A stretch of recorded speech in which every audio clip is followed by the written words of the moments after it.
Hello and welcome to a special spooky episode of EURACTIV's Agrifood podcast. I'm Julia Dam. I'm Natasha Fett.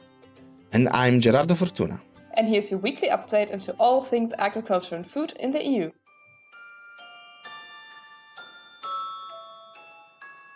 This week, to get into the spirit of Halloween, what scared you most about the future of the agri-food sector?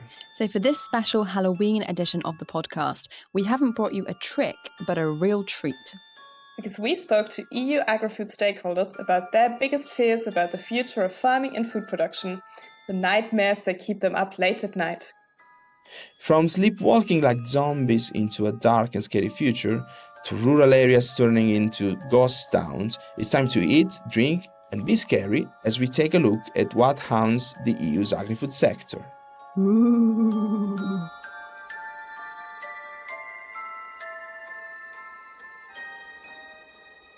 So for Environment Commissioner Virginijus Sinkevičius, the scariest thing is long-term food security, but perhaps not in the way you might think. My biggest fear and nightmare as regards agriculture is definitely long-term food security.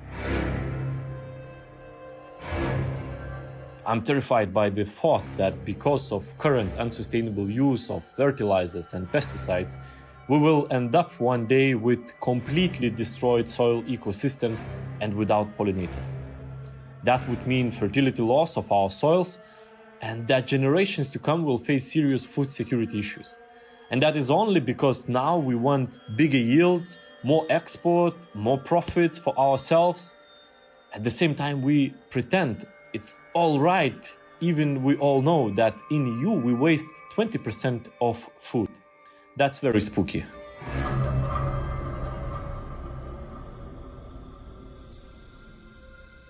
For many stakeholders, like Diana Lenzi, president of Young Farmers Association CEJA, the biggest fear that haunts them is to see farmers become a ghost of the past.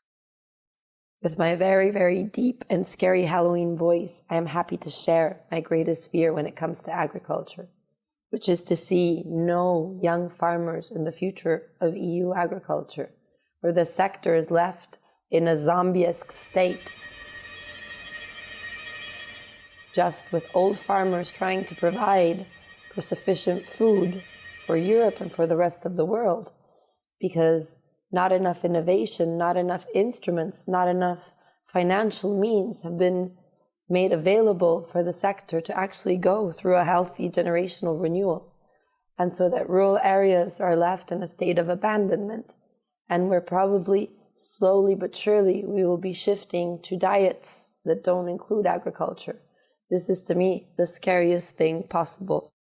Gina Geală, who works for the Romanian consultancy Highclere Consulting, which promotes rural and environmental development, also worries about bringing new life to the farming sector. My biggest fear regarding agriculture in Romania is that the youth is not interested in taking over the farms from their parents and cannot continue their activities. Therefore, we need to create an environment for children and youth to learn more about farming. And it seems this is a common theme in Romania, as Gina's colleagues Cătălina, Rogozan and Elena fear the same fate for rural Romania. My biggest fear for rural areas in Romania relates to depopulation, and unfortunately this can be a result of multiple causes, like low income level that leads to migration, women not feeling empowered, deciding to leave that leads to fragmented rural communities and school dropout, and having no opportunities for lifelong vocational training. We need to think smart and act now so that our rural areas continue to develop and thrive, offering us good food, places to visit, traditions to keep and culture to preserve. My biggest fear concerning the agri-food sector and rural areas in Romania is the penetration of supermarkets in rural communities. The presence of supermarkets has a negative impact on the local entrepreneurship and on the local producers, because supermarkets replace the role of the weekly producers' markets, and this can represent a demotivating factor for farmers to continue their agricultural activity. And they're not the only ones to worry that the EU's rural areas will become eerily quiet. Morgan Odie from the European Coordination Via Campesina also worries about a future without farmers. What scares me currently in agriculture is the fact that some corporations want to get rid of farmers. They are developing an agriculture without farmers, where all relations between human beings and nature would be cut. The goal of this cooperation is to produce food from fully artificial processes, lab-grown food that would come out from factories with no link with the land. Can you imagine a few extremely powerful corporations taking the entire control over the global food system? Food is power. These corporations would be the new totalitarian emperors. And the same fear haunts Anika Gatt Seretny from the plant protection products umbrella CropLife Europe. I worry about the declining number of farms. Whether it's due to economic or social hardship or the struggle against climate change, there was a 32% decrease in the number of farms in the EU between 2003 and 2016. If not them, who's going to produce our food? My message here is simple. There needs to be a political framework to encourage new generations and women into farming, and to support them by giving them the means to be economically, socially, and environmentally sustainable. And what's centre-right MEP Herbert Dorfmann's biggest fears? What concerns me most, let's see, the fear of Halloween or the pumpkin of Halloween, is that we create a situation where farming is not considered an attractive job for young people. And therefore we need an attractive policy for young people, support intelligent ideas, support innovation, avoid legislation which makes life difficult, and we need to stop to blame farmers day and night and tell them what they should do and what they should not do. So what's at stake for the future of the sector, according to Green MEP Tilly Metz? The most scary thing for me would be that we do not succeed in a transition to a more plant-based nutrition, because this would have as consequences that more and more animals are going to suffer, are going to be bred and slaughtered in an intensive farming system, and that is very scary for me, because also this has then repercussion on human health, on the environment, on the water pollution, on everything. So that would be the most scary thing for me, that we do not succeed to eat at least less meat and a more plant-based nutrition. And for Camille Perrin, who's a representative of the European Consumer Voice, BEUC, the biggest fear is walking like zombies into a wasteland. Well, to stay in the Halloween spirit, our biggest fear for the agri-food sector is our collective sleepwalking into trouble, just like zombies, really. Take food security. The EU food system is heavily dependent on fossil fuels, on imported fertilizers and animal feed. So to become more resilient, we should accelerate the transition to a sustainable food system. But instead, some actors and policymakers continue to push business as usual, flying in the face of scientific evidence. And the same is true for us. We know what would help fight the obesity epidemic. It's restricting the marketing of unhealthy food to children.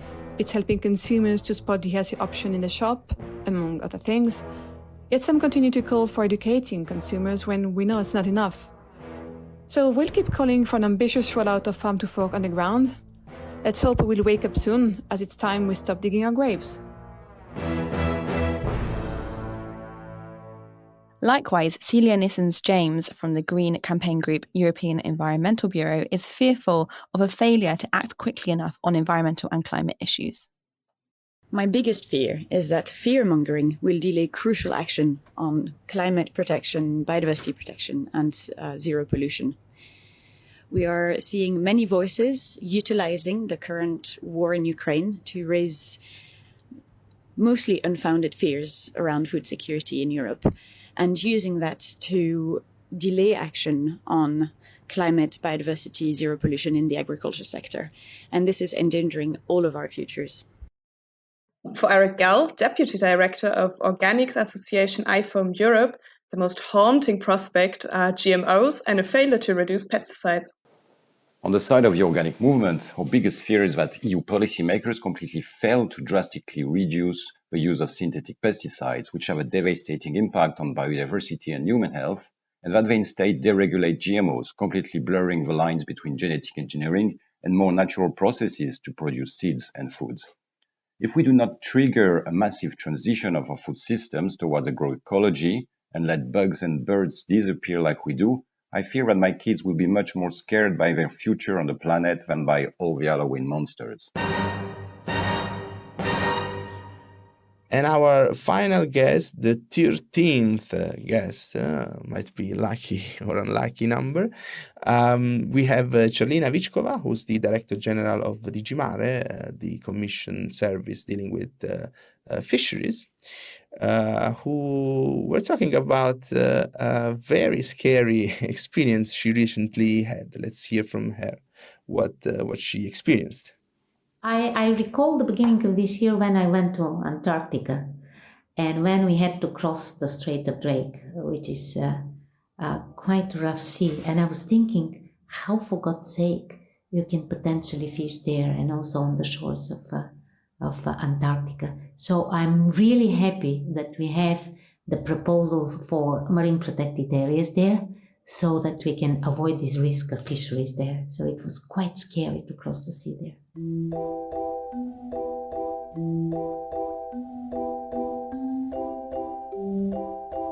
So that was already quite scary, but a Halloween special wouldn't be a Halloween special without an extra spooky flavor of the week. And of course, that has to be, you probably guessed it, pumpkin. Hey! And this is also my official favorite vegetable, so I'm quite excited. Wow. And I'm actually in luck because Germany saw a record harvest of pumpkins in 2021, with almost 10,000 tons according to recently published data.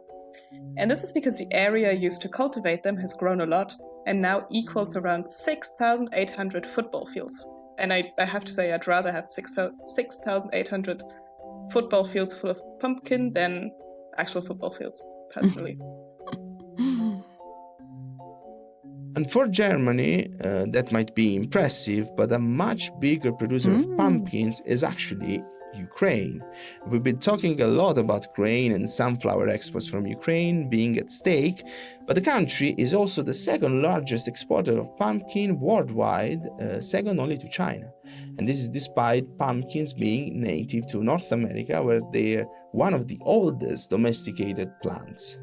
And because pumpkins originally came from across the ocean, they weren't always what Europeans used to carve jack-o'-lanterns.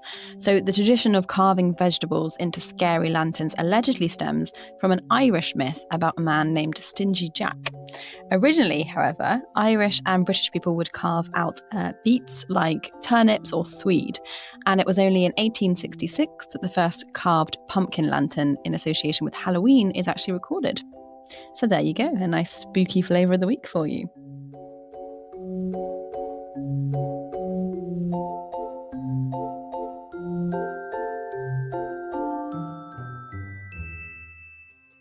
So that's all from us this week. This week, the Spooky Agrifood podcast was produced by EURACTIV's Agrifood news team, Julia Dam, Giada Fortuna and Natasha Foot, with the technical support of Evie Chiori. And this podcast is also available on all major streaming platforms, including Apple, Amazon, Stitcher, and Spotify. Be sure to subscribe so that you don't miss the latest news from the EU. I'm Natasha Foot. Thanks so much for listening and see you next week.